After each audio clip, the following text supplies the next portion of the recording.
Hey, I'm Tim with AutoZone. Scratches are an inevitable part of owning a car. Luckily, light scratches and swirl marks can easily be taken care of with some scratch removal techniques. Let's talk about a couple simple ways to fix scratches. Rubbing or polishing compound or scratch removal kits can help larger areas, including swirl marks that may be left by abrasive environments such as automatic car washes and even harsh climates. Doing this by hand is possible, but if you want to do the job right, it's recommended that you use a rotary buffer.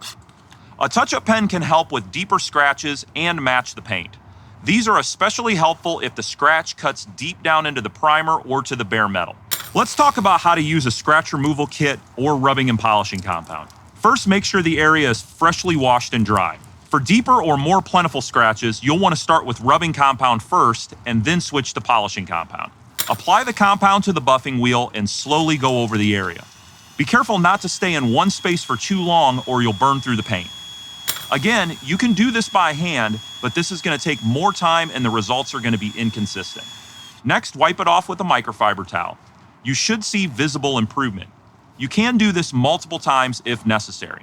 The last step is to apply wax to the area with a clean applicator. Let it cure until hazy, and then wipe it off to bring back some shine and protect that area. And there you go. Check out more helpful how-tos on our YouTube channel and be sure to like and subscribe. Thanks for watching.